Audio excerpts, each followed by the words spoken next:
건강에 뭘 좀 아는 사람이라면 자, 따라해보세요. 하나 둘 셋 넷 건강해져라 건강해져라 건강해져라 건강해져라 가족 건강에도 부모님 선물도 건강종합몰 정관장몰. 텍스토머 정품을 꼭 확인하세요. 우리 집 방충망 바꿨어요.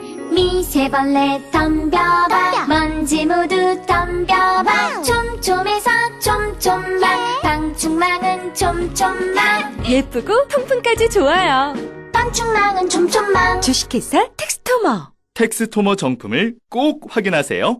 우리 집 방충망 바꿨어요. 미세벌레 덤벼봐 먼지 모두 덤벼봐 촘촘해서 촘촘만 방충망은 촘촘만 예쁘고 통풍까지 좋아요. 방충망은 촘촘만 주식회사 텍스토머.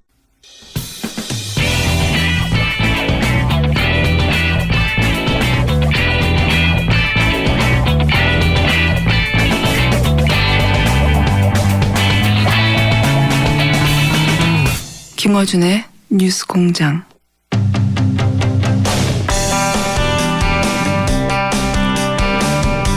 중국과 인도 양국의 국경 분쟁이 연일 국제면을 장식하고 있습니다. 세계적 뉴스인데요. 이 문제 한번 이해해 보겠습니다. 갈등의 배경은 무엇인지 박효택 인도통신원 전화 연결돼 있습니다.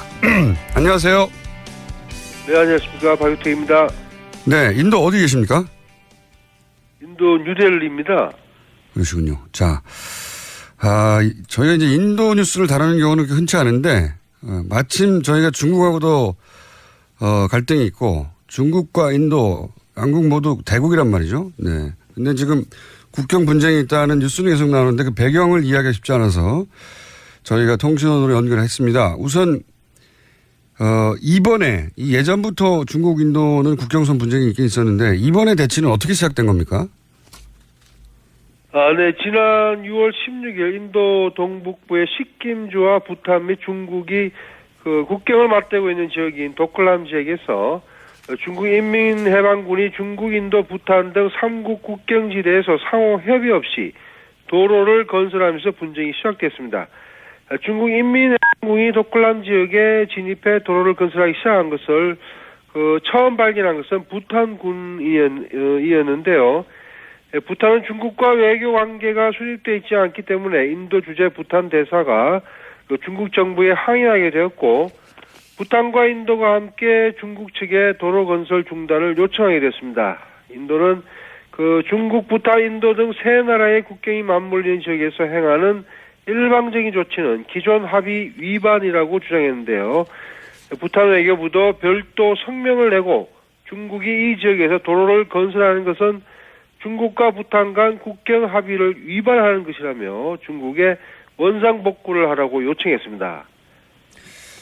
설명만 듣고는 무슨 일이 일어나는지 잘 모르겠는데. 그러니까 지금, 중국과 인도가 국경을 맞대고 있는데 굉장히 국경이 길죠. 3,000km가 넘는 걸로 알고 있는데. 근데 그 중에서 일부 지역에서, 그러니까 부탄과, 인도와 중국이 국경을 맞댄 그 지역에서 지금 이게 일이 분쟁이 시작된 거죠. 예. 네, 그렇습니다. 그리고 여기서 중국은, 그러니까 인도, 부탄은 우리 땅에 들어왔으니까 당신들이 나가라고 그랬는데 중국은 지금 안 나가고 있는 거 아닙니까? 안 나가는 이유가 뭐죠? 예. 중국은 중국이 자기네 영토라고 주장하고 있는 것입니다. 그렇군요. 그러니까 부탄 요구를 받아들이지 않는 거죠, 지금 전혀, 인도하고. 그렇습니다. 이 중국 외교부는 인도군이 국경을 넘어 중국 영토에 들어와 자기네들의 건설 공사를 방해했다면서 이는 1890년 중국과 영국 간의 티베트 식긴 조약에 따라 확정돼 영국 양국 국경을 침범한 것이라고 주장하고 있습니다. 이 이후로 중국은 티베트 지역의 힌두교 성지인 수미산, 즉 탈켈라시 산과 만사로와르 호수로 가는 나투라 고개를 폐쇄하고 인도인들의 순례객들의 입국을 금지하고 있습니다. 그런데 인도 언론들은 오히려 중국군이 인도 쪽으로 넘어와 인도군 벙커를 두 개를 파괴했다면서 현재 양국이 시킨 국경지대에 병력을 추가 투입해 대치가 계속되고 있다고 보도했습니다. 네. 설명을 들으면 들을수록 더욱 이해가 안 가고 있습니다. 그러니까, 지명들도 지금 머릿속에 그려지지가 않고, 이게 배경이 원래 인도는 제가 아는 게 맞나 좀 봐주십시오. 인도는 영국 식민지였고, 그리고 같은 시기에 이제 중국, 당신 청나라죠. 청나라가 영국하고 아편 전쟁을 해서 졌지 않습니까? 그래서 홍콩을 내줬고, 그래서 이제 사실 그 인도, 중국 모두 영국의 지배 혹은 영향권 안에 있었는데 그때 영국이 그때 그은 국경선 그게 지금 분쟁의 출발 지점인 거죠? 네, 그렇습니다. 영국이 자기들 마음대로 그어버렸단 말이죠. 그 애매모호하게. 그리고 그렇게 애매모호하게 영국이 그어놓고 나자 중국과 인도가 그 이후로 계속해서 이쪽은 우리 땅이다 아니다 이쪽은 우리 땅이 맞다 뭐 이렇게 싸우는 걸로 알고 있는데 지역이 워낙 지명이 생소해서 듣다 설명을 듣는데 잘 머릿속에 그려지지가 않아서 제가 배경을 한번 말씀드렸고 그러면 현재 양국이 어떻게 대치하고 있습니까? 현재는 그 중국과 인도의 국경 그 분쟁이 일촉즉발의 상황으로 치닫고 있는데요. 그 중국이 도로군 공사를 벌였던 독걸람 지역에는 그 양국이 각각 3천여 명의 병력을 배치해 대치하고 있는 상황입니다. 그런데 인도군은 이 지역 후방에서 병력 20만 명을 전개해 그 중국과 대치할 뿐만 아니라 인도군은 분쟁 지역에 육군 8개 사단과 전투기 100여 대를 배치했습니다. 주변 지역에 배치된 민병대까지 합하면 병력은 약 20만 명 이상에 달하는 것으로 알려졌는데요. 이 외에도 인도군은 충분한 보급부대도 전개시켜 중국과의 장기전에도 충분한 태세를 갖추고 있는 것으로 알려졌습니다. 그런데 중국 역시 인도군의 대응에 이 지역에서 대치하는 가운데 중국군은 해발 5,000m 고지대에 칭하이 티벳 고원에서 신형 전차 등을 동원해 인도를 겨냥해 무력 시위를 하는 대규모 실사격 훈련을 벌였습니다. 중국 인민해방군 티벳의 한 전투여단은 이 고원까지 불과 6시간 만에 이동해 집결했으며 이번 훈련에서 막강한 화력을 퍼부어 가상의 적 진지를 파괴하는 훈련을 실시했습니다. 이 훈련에는 화염 방사기와 대공포, 박격포, 자주포, 다연장 로켓, 대전차포 등 중화기가 총동원됐고 중국군 당국은 이번 훈련을 통해 고원지대에서 티벳 전투예단의 합동 타격 능력을 시험했다고 발표했습니다. 네. 이 뉴스공장이 진행하는 인터뷰 스타일과 달라서 제가 반갑기도 하고요. 한편으로는 그리고 재밌습니다. 인터뷰하면서 말씀하신 내용이 귀에 잘 안 들어오고 있습니다. 어쨌든 양군이 그 국경에 대대적으로 모여 있군데 한마디로 긴장이 굉장히 고조되고 있네요. 예, 지금 현재까지는 아주 긴장이 되고 있는 그런 대치 상태가 진행되고 있습니다. 이게 처음 있는 일은 아니죠. 예전에도 있었죠. 예전에는 이런 대치 상태는 없었고요. 아주 좋았습니다. 그래요? 국경 분쟁은 오랫동안 있었던 걸로 알고 있는데 이 정도 규모의 대치는 처음인가요? 그렇습니다. 1962년도에 전쟁이 한 번 있었고 그렇죠. 전쟁도 계속 큰 대치 상태는 없었고 또 이번 대치 상태 이전까지는 국경 통과할 수도 있었고 더 아주 좋은 상태였습니다만 최근에 지금 긴장이 고조되고 있습니다. 중국과 인도가 62년인가요? 그때 전쟁을 했다는 사실 자체도 우리한테는 별로 알려지지 않았는데 그때 당시 중국군이 패하지 않았나요? 아닙니다. 그때 당시는 이제 중국군이 일방적으로 승리를 했습니다. 승리를 했어요? 예. 그렇죠. 중국군이 승리하고 인도 사람들이 굉장히 많은 숫자가 포로로 잡히고 그랬었죠. 예, 그렇게 지금 알려져 있습니다. 그때 당시에 인도는 대규모 병력을 투입했던 중국군에게 대패하면서 절반 인도군의 절반 이상이 죽거나 부상당하고 4천여 명이 그 포로로 잡히는 등의 수모를 겪고 또 중국은 일방적으로 자기네들이 이 전쟁에서 승리했다고 선언하고 돌아갔습니다. 그럼 인도 입장에서는 이번 분쟁은 그때 패배를 반복할 수 없다, 만회해야 되겠다, 뭐 이런 분위기도 있겠군요. 그렇습니다. 그래서 인도는 이제 그 지금 상황은 1962년도와 상황이 다르다. 예. 지금 또한 그 중국군의 그 침입이 있더라도 가만히 있지 않겠다는 그런 상황이죠. 그 지역이 특별히 인도 사람들에게 의미가 있는 지역이라서 이렇게 대치가 심각하게 긴장이 고조되는 겁니까? 인도인들에게 그 지역이 어떤 의미가 있는 곳입니까? 그 지역은 지금 현재 뭐 분쟁 지역은 의미가 있는 지역은 아닙니다. 그 사람이 사는 곳도 아니고 예. 일단 그 중국과 부탄 예.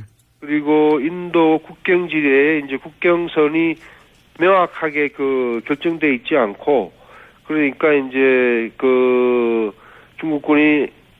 중국에서 일방적으로 이쪽을 이제 긴장을 주기 위해서 침입을 한 것인데요. 예. 그렇게 해서 이제 병력이 그 긴장 상태가 오자 중국은 그 인도인들한테 민감한 지역인 그 힌두교 성지 순례로 가는 지역인 나투라 계곡의 그 국경선을 그 막았습니다. 그걸 막게 되는 바람에 인도인들이 더 좀 긴장하면서 아하. 성지로 가는 길목을 막은 거군요, 말하자면. 네, 그렇습니다. 힌두교 성지로, 그러니까 그 땅 자체가 이미 있다기보다는 힌두교 성지로 가는 부분을 막아버려서 인도 입장에서는 더욱 흥분한다. 그렇군요. 예, 그런 상황입니다. 예. 그러면 실제 인도에서 중국에 대한 어떤 감정이, 국민적 감정이 안 좋아지고 있습니까? 그런데 원래 인도인들은 그 중국에 대한 감정이 좋지는 않습니다. 원래 좋지 않고 이번 일로 더 악화됐나요? 지금 현재 더 악화되고 있는 상황인데요. 인도에서는 지금 언론이나 여론들이 예. 그 중국 제품을 불매 운동을 시작하면서 중국에 대한 반감 감정을 더 고조시키고 있는 그런 상황입니다. 근데 실제 전쟁까지 갈까요? 어떻습니까? 그 인도 내에서 분위기는? 인도 내에서 분위기는 지금 전쟁까지는 가지는 않고요. 예. 지금 현재 양군 군대가 대치를 하고 있습니다만은 이제 차츰 이제 기온이 좀 내려가기 때문에 9월이 지나면서 눈이 오면은 그쪽 지역에 사람이 살 수가 없어요. 아하. 그러다 보면 이제 차츰 잊혀지지 않을까. 지금 그렇게 아마도 이제 9월 이후부터 내년 한 6월까지는 아무도 그쪽 지역에 그 군인들이나 뭐 사람들이 그 접근하지 않기 때문에 잠시 또 잠잠해지지 않을까 싶습니다. 어쩌면은 양쪽이 그냥 그 시점을 알고 있기 때문에 자존심 대결만 하고 있는 거군요. 예. 그렇습니다. 그런데 그 이전에 먼저 요즘 최근에 인도와 미국, 일본이 이제 그 인도양 지역에서 군사 훈련을 시작하니까 중국이 거기에 대한 반발심으로써 인도에 자극을 주기 위해서 아마 그 침공을 한 것으로 국경을 건드린 것으로 이제 그렇게 보여지고 있습니다. 그렇군요. 우리는 좀 실감하기 어려운 그 중국과 인도 간의 자존심 다툼이고 근데 전쟁까지 뭐 전쟁설이 국내 언론은 계속 보도되고 있는데 그 지역 자체가 9월이 되면 너무 추워서 어느 정도 춥길래 거기가 추워지면은 결국 뭐 아무 일 없듯이 다 끝나버릴 거라고 생각하시는 겁니까? 뭐 예를 들어서 거기는 이제 눈이 오기 때문에요. 네. 그 접근을 거의 뭐 불가능하고 뭐 늘 영상 한 2-30도씩 영하 2-30도요. 네, 영하 2-30도 기온이 되니까 또 워낙 이제 그 사람이 사는 그런 동네는 아니니까요. 그 민간인들의 접근이나 뭐 군인들의 접근하기가 쉽지가 않은 지역이죠. 뭐 그러면 뭐 기계도 사용할 수 없는 정도에 다 얼어붙어 버리겠군요. 예. 네, 그죠. 눈이 너무 많으니까 접근 자체가 불가능하니까 그 하니까. 알겠습니다. 전쟁까지는 안 갈 것 같고 지금은 자존심 다툼이고 이 역사는 오래됐다. 오늘 여기까지 하고요. 시간이 짧아서 죄송한데 오늘 인터뷰 아주 재밌어서 다음에 다시 한번 연결하겠습니다. 오늘 말씀 감사합니다. 네, 네, 감사합니다. 뉴델리였습니다. 네, 뉴델리에서 박효택 인도통신원이었는데요. 저희가 앞으로 세계 통신원들과 자주 인터뷰를 해야 될 것 같습니다. 그리고 현지 시간이 새벽 4시다 보니까 예, 저희가 무리하게 인터뷰를 해서 제가 혀가 꼬이듯이 다소 아직 컨디션이 안 풀린 상태에서 인터뷰를 진행한 것 같습니다. 자, 여기까지 하겠습니다. 오빠, 우리 어디 가는 거야? 정수 가지. 와, 우리 말 타러 가는 거야? 그렇게 좋아? 고민하지 말고 장수로 오세요. 온 가족이 즐기는 승마 체험과 국내 최대 규모의 말역사 체험관 등 장수에는 정말 볼 것, 누릴 것들이 넘쳐난답니다. 말의 심장 소리를 직접 느껴보는 장수에서의 하룬 여행. 장수는 항상 가까이 있습니다. 주말 여행은 장수로. 승마 체험 예약은 063-350-5486. 아, 또 떨어졌어. 너 또 입사 시험 봤어? 아니, 차량용 핸드폰 거치대 말이야. 여러 개 사봤는데 실패의 연속이야. 떨어지고 시야 가리고 운전석에서도 멀고 뭐 좋은 거 없을까? 싼 것만 찾으니까 그렇지. 제대로 된 거 하나 사서 편리하게 쓰는 게 더 낫지. 그런 게 있어? 그럼 있지. 1, 2, 3 할 때 2. 힘 세다 할 때 힘. 2 힘. 투 힘? 2배로 힘이 세다는 건가? 네이버 검색창에 2 힘을 검색해 보세요.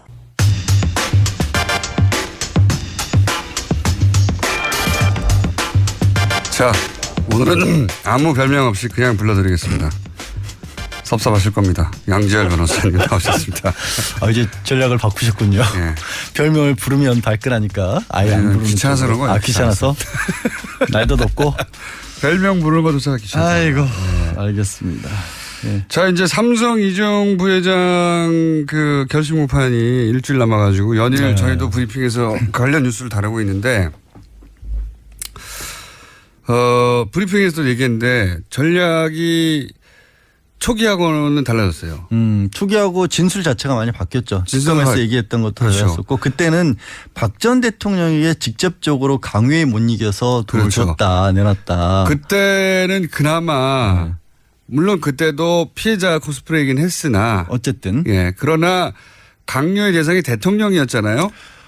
그거는 그렇게 정확히 얘기를 했어요. 왜 그때는 그렇게 얘기를 했냐고 하니까 혹시 대통령한테 강요를 당해서 줬다면 우린 피해자이기 때문에 처벌 안 받을 줄 알고 그렇게 얘기를 했다. 그 변명도 준비한 거죠. 준비한 건데. 준비했죠. 뭐 그때도 변호사의 조력을 받아서 답을 했을 텐데. 대한민국 최고 변호사들이 예. 항상 그렇게 조언을 해줬겠죠. 대통령한테 대통령이 하라고 해서 했다 이거였거든요. 그렇죠.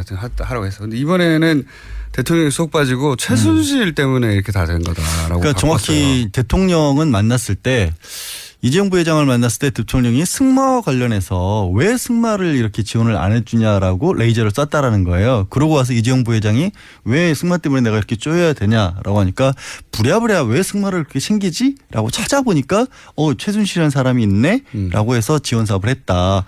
그 전까지는 삼성이 몰랐다는 거죠. 몰랐죠. 예. 그리고 이제 박상진 전 몰랐더라고요. 몰랐다고 주장하고 있는 겁니다. 그렇죠. 어쨌든 사장이라는 분은 내가 삼성전자 사장이었는데 협회를 몇 개나 맡고 있는데 그런 것까지 신경을 쓰겠냐 라면서 전혀 몰랐는데 알고 보니 그랬다라는데 삼성전자 사장도 신경 안 쓸 정도의 협회에 대해서 대통령이 그럼 직접적으로 거론을 했는데 그거를 그냥 아무 생각 없이 갑자기 그때부터 독일을 왜 찾아갔다? 날라갔어요? 독일에. 그러니까.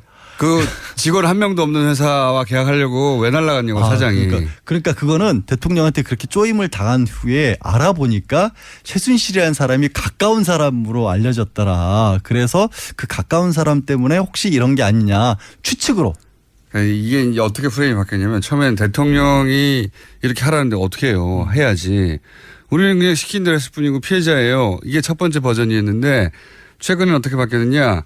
그렇게 각을 잡다 보니까 대통령과 이재용 부회장이 만났고 이재용 부회장이 대통령의 지시라고 전달해 주었고 그래서 이재용 부회장이 빠져나갈 수가 없는 거예요. 자꾸. 그래서 그렇죠. 그래서 이재용 부회장을 빼다 보니까 대통령도 빼야 되는 거죠. 변호 전략에서. 그것도 그렇고요. 뭐가 있냐면 대통령이 어쨌든 직접 나서서 일을 했다라고 하면 대통령이 최순실의 부탁을 받고 일을 했다라는 게 나오잖아요. 뇌물죄가 또 그러면 생기니까. 대통령과 최순실이 엮이기 때문에 뇌물죄가 되는데 대통령은 승마 지원 사업만 했고 최순실한테 우리는 순수하게 당했다. 무서웠다. 최순실이 무서웠다고 하면 뇌물은 안 되는 거예요. 그렇죠. 민간인이 무서웠던 거니까. 민간인한테 협박을 당했습니다. 그러니까. 그것도 협박당한 이유는 대통령과 가깝지 않겠느냐 하는 추정 때문에. 추정. 그거를 이제 특검에서 질문을 했어요. 네. 정춘기 사장한테. 아니 그럼 최순실이라는 사람에 대해서 검증을 해보셨느냐 그랬더니 감을 믿었다. 네. 느낌이 그렇게 왔다. 느낌 때문에 400억 원을 임대업자인 최순실에게 뜯겼다. 이게 말이 안 되는 소리인데 말도 안 되는 소리지만 이재용 부회장을 빼내려고 하다 보니까 이게 왜 박근혜 대통령도 지워야 되고 그러다 보니 최순실 씨만 남게 된 거예요. 그래서 최순실 민간인 최순실에게 우리는 삥을 뜯겼다. 이 표현보다 정확한 표현이 없어 제가 자꾸 쓰고 있는데 표준어가 아니라 속어인데. 네, 조금 전에 안 그래도 지금 방송 시작하기 전에 자꾸 삥 뜯겼다 그래서 네. 국어사전을 찾아봤어요. 그랬더니 돈을 빼앗기는 것을 속되게 이르는 말이다라고 하면서 예문으로 고등학교 형들에게 삥 뜯긴 동생은 엉엉 울면서 집에 들어왔다라고 우리나라 가장 큰 포털에 국어사전에 나와 있네요. 예. 네, 근데 그거보다 더한 거예요. 그런 수준이라는 거죠. 유치원 선생이 왜냐하면은 임대업자였는데. 그거보다 더한 것이 고등학생은 바로 때리잖아요. 근데 여기는 때릴지도 몰라. 최순실이 때릴지도 몰라. 왜? 감으로 보니까 대통령은 너무 가까워. 아니 근데 진짜 이게 말이 됩니까? 부끄러워요 진짜. 삼성이 미래전략실 다 임원들이고 삼성전자 삼성에서도 일이잖아요. 거기 사장이란 분이. 이 분야에서 1위를 하는 세계 최고의 기업이고 우리나라에서 세계 최고고 돈 엄청나게 벌고요.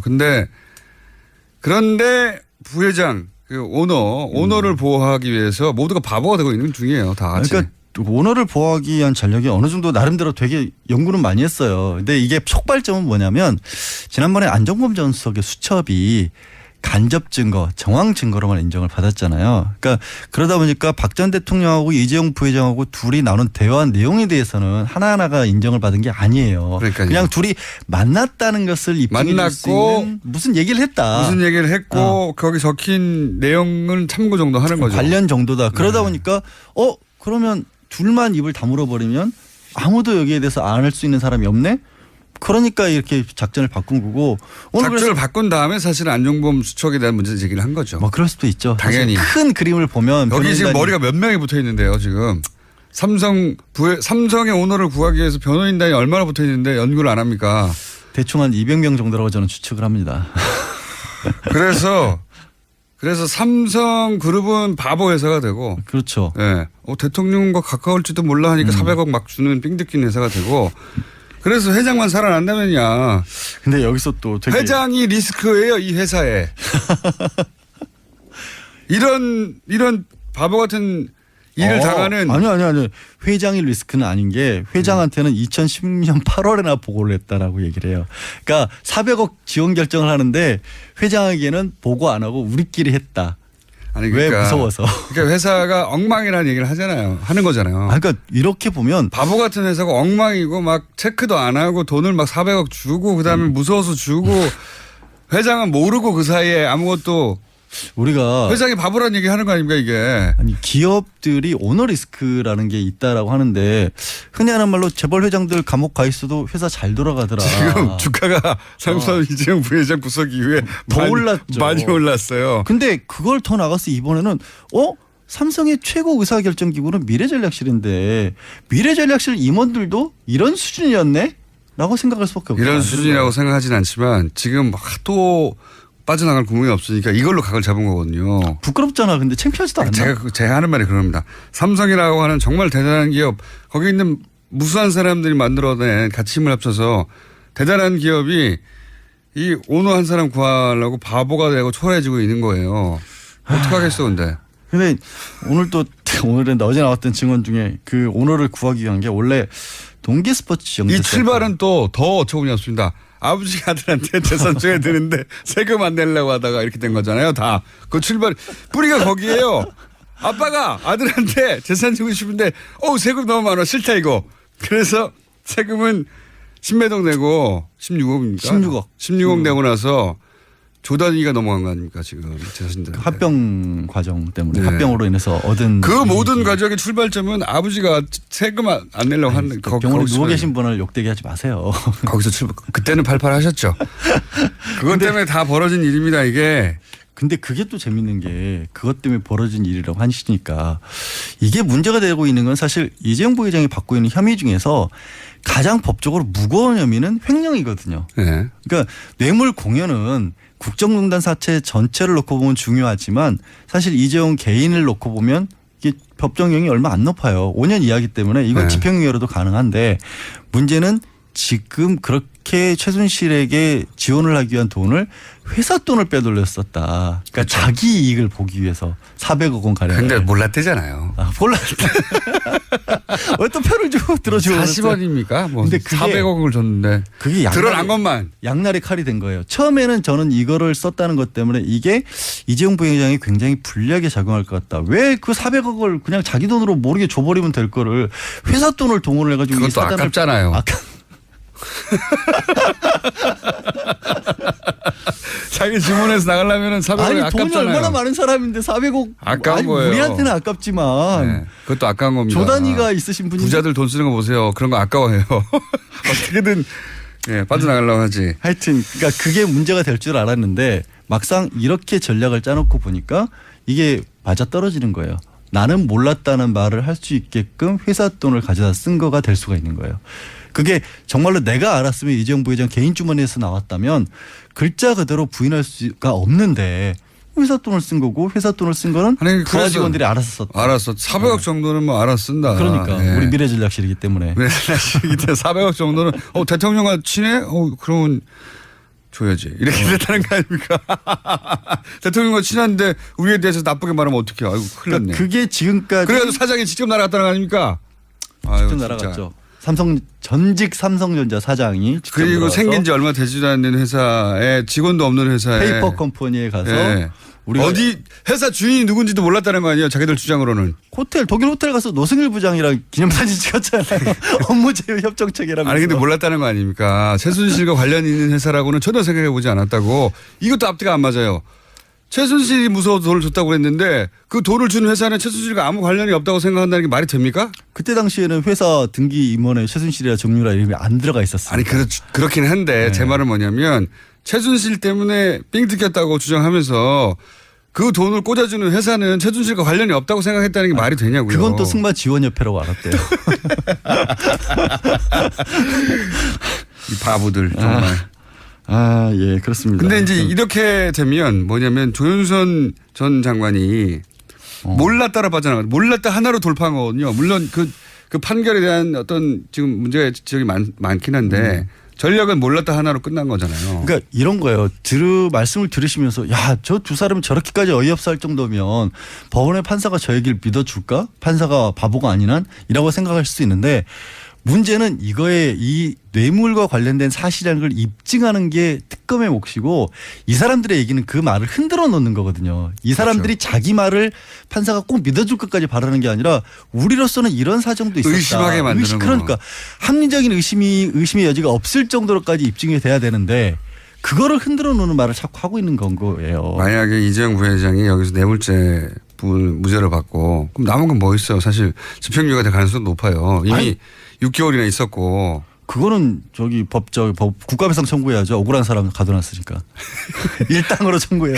그러니까 제 말은 이재용 부회장이 이 정도 되면 그래서 만약에 뇌물죄 부분을 무죄가 됐다. 그러면 아무것도 없어요. 없어요. 아무것도 없으니까 없죠. 나온단 말이죠. 왜냐하면 횡령도 결국에는 뇌물죄 때문에 횡령을 했다라는 거 회사 돈을 빼돌렸다는 거고. 모든데 몰랐다고 그다음에 청문회 위증 같은 경우도 최순실을 몰랐다는 게 위증이라는 청문회 건데. 위증으로는 조윤선 장관이 이미 집행유예였고. 집행유예로 나왔잖아요. 그러니까 위증도 안 돼요. 왜냐하면 이 말을 맞다고 보면 몰랐다고 한 말이 거짓말이 아닌 게 되기 나온다는 때문에. 거죠. 무조건. 근데 지금 한 가지 관건은 그나마 이제 청와대에서 얼마 전 발견된 문건들에 또 청와대 모 행정관이 이 삼성과 합병과 국민연금과 관련한 보고서를 썼다라는 게 이제 새롭게 나온 건데 그게 증거로 채택이 돼서 어떻게 쓰여질지가 좀 이제 새로운 어떤 관심사가 된 거죠. 만약 이재용 부회장이 풀려나면 삼성은 좋아할 수도 있어요. 자기들끼리는 조금 일부. 그런데 제가 보기에는 장기적으로는 삼성한테도 나쁜 일이라고 봅니다. 저는. 아니 그거는 이제 김상조 공정거래위원장도 그 얘기하셨어요. 이미지로 보자면. 아니, 뭐 이미지도 그렇고 앞으로 삼성이 거듭나려면 두고 얘기할 거거든요. 삼성의 승리이고 대한민국 법질서 사실은 사법부의 패배거든요. 이건 그렇게 밖에 볼 수 없는 사태인데 어떻게 될까요? 거기 전망 하나 던지고 나가십시오 이제. 전망. 내가 두고두고 무슨 빌미를 잡히려고 전망을 던져요. 싫어요.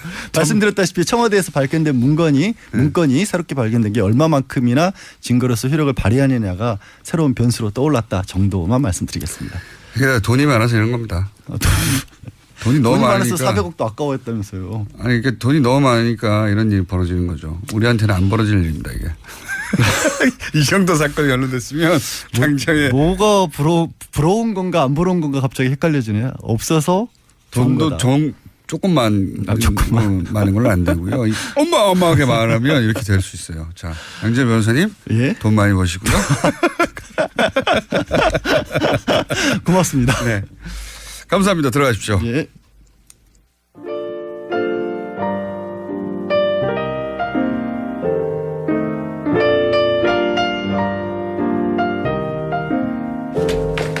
불친절한 AS 인도통신원님에 대한 반응이 오늘 뜨겁습니다.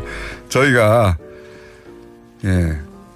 통상 하는 인터뷰하고는 굉장히 스타일이 달라가지고 그런데 인도통신원 이분은 또 다른 정통 시사 방송에 통신을 많이 하신 분이기 때문에 본인은 하신 대로 잘 하신 거예요. 근데 제가 듣다 보니 스스로 어색해서 제가 좀 웃었습니다. 죄송하고요. 오늘 수요일인데 노회찬 원내대표도 휴가를 가셨어요. 대통령도 휴가 갔고 이 양반들이 다 휴가기 시즌인지 다 휴가를 가버리셨어요. 다음 주 나오십니다.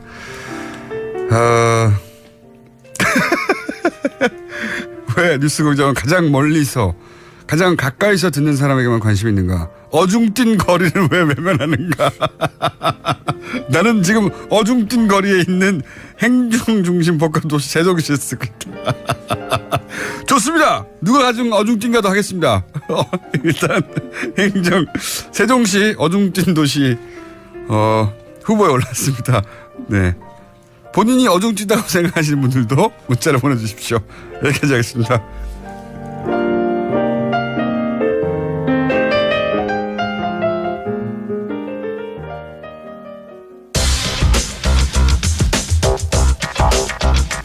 자, 원정훈 씨 나오셨습니다. 시사, 과학.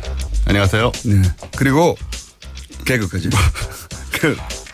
오늘 개그 없습니다. 개그 부담을 좀 내려놓으시는 게 좋겠어요. 왜냐하면 탄핵 때 갑자기 촛불을 끌 수 있냐 없냐 가지고 시작된 거잖아요. 네, 그게 저주였죠. 그게 너무 대박을 치는 바람에 그 부담감을 가져가지고 매주 살이 찌고 있어요. 고민한다고. 네, 공장장님께서 갈구지만 않으시면 좀 난데요. 네. 아니면 또 재미없으면 또 재미없다고 해야 되기 때문에 저는 준비해온 것을. 그래서 이제 재미를 일단 포기하고 네. 하다 보니 우연히 재밌어지는 경우가 있잖아요. 그렇습니다. 네, 그걸 이제 생각하고 이제 재미없다라고 오늘은 미리 말씀하시고. 이상하게 좀 뭔가 좀 기분이 안 좋은데요. 자, 하십시오. 네, 오늘 과학 얘기를 이제 드리는데요. 네, 오늘은 순수 과학이다. 뭐 그렇다고 할 수 있습니다. 네. 일단 우리 앞에 당면한 두 가지 천문 현상에 대해서 이야기를 좀 해볼게요. 천문. 네. 오는 8일이 얼마 안 남았죠. 8일 새벽에 이 달림의 일부가 지구의 그림자에 가려지는 부분 월식이 진행이 됩니다. 달림의 일부가. 네. 월식이란 건 이제 서쪽으로 일단 이 벌어지는 상황은 뭐냐면 서쪽으로 기우는 보름달이 새벽 0시 48분에 지구의 이제 반그림자에 진입을 해요. 네. 월식에서 일단 광량이 줄어들게 되고요. 새벽 2시 22분부터 지구의 본 그림자가 달림을 가리는 본 월식이 시작이 됩니다. 이 부분 월식이니까 아래쪽만 없어지는데 3시 21분에 최대. 2시간 동안 진행이 되는데 맨눈으로 쉽게 확인할 수 있거든요. 그러니까 새벽까지 기다려서 보실 분은 집 앞에 나가서 보시면 됩니다. 그러니까 지구가 달하고 태양 사이에 끼는 거죠. 예. 그렇죠. 예. 그래서 지구의 그림자가 그렇죠. 이제 달을 가리는 현상인데 태양빛이 오다가 지구에 걸친 다음에 달에 가가지고 그렇습니다. 그러니까 이게 굉장히 무슨 대단한 현상 같이 생각될 수 있는데 네. 그냥 그림자가 지는 겁니다. 그렇습니다. 지구에 가려서. 네. 태양을 지구가 가려버린 거죠. 근데 지구가 동그라니까 동그랗게 가려진 거죠. 예. 네. 제가 할 얘기를 다 해버리시는데 어떻게 하면 좋습니까, 이제? 근데 그럽니다. 또 하나가 있어요. 뭐냐면 8월 21일에 미국 전체를 관통하는 역사적인 계기일식이 있습니다. 아, 그래요? 그러니까 이건 이제 해가 달림에 가려서 완전히 없어지는 현상이 계기일식이고요. 네. 미국 사람들이 그래서 이걸 그레이트 아메리칸 토탈 이클립스라고 부르고 있는데 이번에는 거꾸로입니다. 달이 네. 태양을 가려버리는 거죠. 그렇죠. 예. 아까는 지구가 태양 빛을 가려서 달의 그림자가 생기는 것이고 네. 이번에는 달이 일직선에 서가지고 지구하고 태양 사이에 껴서 껴가지고 태양을 가려봐가지고 그렇습니다. 어두워지는 거죠. 네. 네. 뭐 하죠? 저는 이제 아무튼 아니, 요거만 설명한 요거까지는 아닙니다. 전통 과학이 아니잖아요. 그냥 네. 상식. 아니 그거 모르시는 분 많아요 생각보다. 아, 그래요? 네, 이 월식하고 일식의 원리를 잘 모르시는 분이 생각보다 많은데. 돌다 보니까 우연히 그렇게 된 거예요. 네, 그렇습니다. 네. 자기들끼리 뺑뺑 돌다 보니까 네. 어느 날 일직선으로 서는데 달이 앞에 서냐 달이 뒤에 서냐. 그렇죠. 예. 달이 뒤에 서면 지구가 가린 거고요. 네.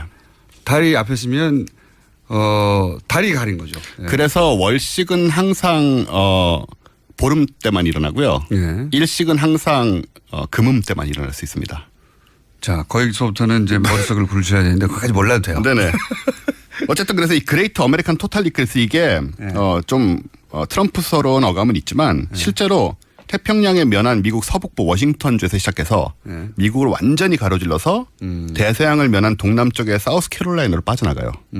이게 왜 그 중요하냐면 지역에서는 완전히 가려지는군요. 네네. 이게 아침에 이제 계속 일어나는 일인데 이게 왜 중요하냐면 이렇게 접근성이 좋은 큰 땅덩어리에서 일식이 일어나는 일이 흔하지 않습니다. 계기일식이. 그렇군요. 네. 계속 이어서 볼 수 있네요. 그렇죠. 그 지역은. 게다가 여기는 이제 인구도 많고 나라가 크니까. 그러니까요. 네. 그래서 우리는 잠깐 일어나다 끝나잖아요. 그렇죠. 예. 금방 사라져 버리는데 얘는 이제 계속 볼 수가 있고 그래서 수백만 명이 이때 일식의 선상에서 관람할 것으로 예상이 돼요. 그렇겠네요. 네. 그 정도면. 중요한 거는 제가 바로 그 일식을 보러 간다는 사실입니다. 아, 그래요? 네. 잘 가시고요. 예.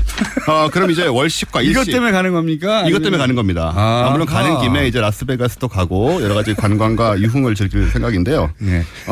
주목적은 과학입니다. 주목적은 이게 흔한 일이 아니기 때문에. 그렇습니다. 흔한 일이 아니죠. 이렇게 연속으로 쭉 땅덩어리가 연결돼 있어가지고. 네.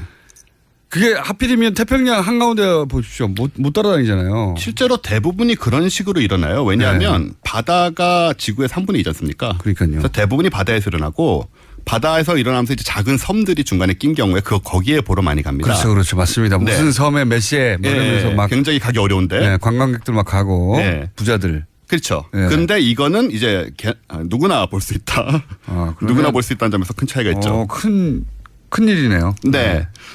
전체 현상을 그런 식으로 관심 있는 사람들이 쭉 따라가면서 볼 수 있다는 건 큰일이에요. 계속 어두워지네요. 따라가면 계속 어두워지는데 그건 너무 힘들지만 네. 어쨌든 간에 아까 말씀하신 대로 부자들이 섬 찾아가지 않고 그러니까 미국에서 그냥 적당한 지역을 가면 이 선상에만 들어가면 시간 맞춰서 가면 볼 수가 있는 거죠. 그거를 처음부터 끝까지 따라다니는 것도 비행기를 타고 가겠다는 사람들이 있습니다. 이런 사람들 돈이 많은 사람들이죠.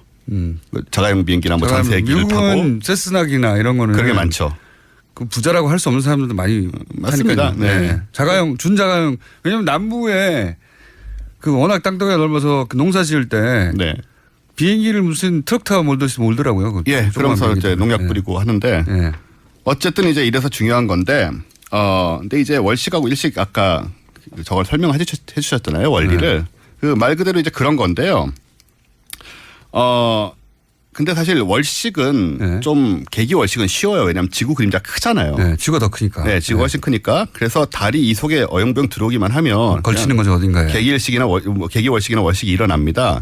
근데 일식은 반대인 것이 달이 작으니까 정확하게 일직선상에 정확하게 일직선상에서 정확하게 태양을 가려야 되기 때문에 훨씬 덜 일어나고. 근데 웃긴 건 뭐냐면 이 보름달, 그러니까 금음달이죠. 금음달이 태양을 정확하게 100% 딱 맞게 덮는다는 사실입니다. 이게 왜 이렇게 되냐 이제 궁금하죠. 그 비례가 중요하겠네요. 정확하게 맞아 떨어져서 완벽하게 가려요. 그 점은 신기합니다. 그 점이 왜 가능하냐면 태양이 달림보다 지름이 400배가 커요. 400배. 근데 달림이 태양을 정확하게 가릴 수 있는 거는 태양보다 400배 지구에 가깝기 때문입니다. 야, 그건 신기합니다. 이게 그냥 우주적 우연이죠, 사실. 그렇겠죠. 근데 당연히. 지구상에서 보기엔 똑같은 크기로 보이는 거예요. 진짜 그 부분은 신기하네요. 네. 왜냐하면 돌다가 마주치는 거야 신기한 일이 아니에요. 그렇죠. 있을 수밖에 없는 일이니까. 빙빙빙 도니까 같은 궤도를 그러면 어느 시점에 맞게 돼 있죠. 네. 근데 그 크기가 400배 크기는 400배 작지만 거리가 400배 가까워서 딱 맞다. 이야 이건 네. 신기하네. 이게 그래서 여기에서 뭐 재미있는 음모론 같은 거를 펼쳐서 뭐 책을 낸 사람도 있는데요. 어쨌든 간에 그 무슨 음모론입니까? 예, 그 제가 쓴 달이 인공물이라는 인공물이다. 예. 굉장히 재밌는 책입니다. 아 그러니까 우주인이 네. 딱 그 비례에 맞춰서 뭐 그 달을 만들었다는 황당한 주장을 하신 거예요? 아 주장은 아니고요. 일종의 픽션입니다. 픽션. 네, 어쨌든 이제 그런 책이 있었고요. 그래서 이제 생각해 보시면 우리 지구 문명에서 음양 개념이라던가 뭐 낮을 다스리는 신과 밤의 여신 이런 식으로 동등한 개념이 나온 거는 달이랑 태양의 크기가 같이 보이기 때문이다라는 건 사실 상당히 문화적으로 신빙성이 있는 주장이에요. 화성의 위성은 지름이 한 20km밖에 안 되거든요. 네. 그게 딱 동그랗지도 않고. 그러니까는 이런 위성이 있었으면 그런 식의 문화가 안 생겼을 수도 있다. 이건 음모론이 아니고, 네 많은 사람들이 생각을 하는 거고요. 달이 적절한 크기였고 적절한 거리에 있어서 일어나는 일이 많죠. 그렇죠. 조수간만의 굉장히 차도 일어나고, 네. 굉장히 많습니다. 계절 변화도 일어나고. 네. 네. 물론 조금씩 멀어지고 있기 때문에 아마 꽤 시간이 지나고 나면 개기 일식이 어려워질 수도 있습니다. 그러니까 우리가 이제 굉장히 그게 정확하게 맞는 타이밍에 좀 살고 있는 거죠. 그렇겠네요. 물론 이제 시간 타이밍은 뭐 수만 년에 달하는 건데 1분밖에 어쨌든 안 남았습니다. 네네. 1분밖에 안 남았는데 이 문자는 꼭 전해내고 가야 될 것 같아요. 어중뛴 도시 얘기했더니 조치원인데 저는 차에서 라디오를 듣고 있는데 왜 어중뛰냐. 조금만 움직이면 나왔다가 안 나왔다가 합니다. 뭐 읽으시는 거 이해가 되네요. 어중뛴 거 인정. 자 마무리를 하자면요. 네. 어쨌든 이번 기회를 지나고 나면 우리나라에서는 2035년이나 돼야 겨우 고성 북쪽에서만 볼 수 있고 겨우 그다음에 2064년에 함경도 북쪽에서 볼 수 있고 일생 중 볼 수 있는 기회가 많지 않죠. 굉장히 많지 않으니까 사실 일생 중 있다 하더라도 꼭 그 시간에 그걸 맞춰서 보기 거기 가야 되니까. 예. 근데 2064년이면 우리는 공장장님이나 저는 한 100살 가까이 되잖아요. 그때까지는 살 계획입니다. 예, 근데 그때까지 사는 게 우리 상태를 좀 봐야 사는 게 복인지 아닌지 그 당시에 확인이 가능할 것 같고요. 저는 미국에 가서 개기식 보기 때문에 굳이 100살까지 기다릴 필요가 없다는 점이 중요하다. 그러면은 그걸 촬영하신 다음에 다음 시간에 나오실 때 촬영본을 저한테 보여주시고 그러면서 얘기를 나누죠. 왜요? 궁금하죠. 알았습니다. 현장에 있었던 사람의 생생한 이야기를 다음 시간에 듣기로 하고 자 지금까지 원종우 씨였습니다. 감사합니다. 감사합니다. 김어준이었습니다. 네, 오늘 발음이 많이 꼬였습니다. 내일 뵙겠습니다. 안녕.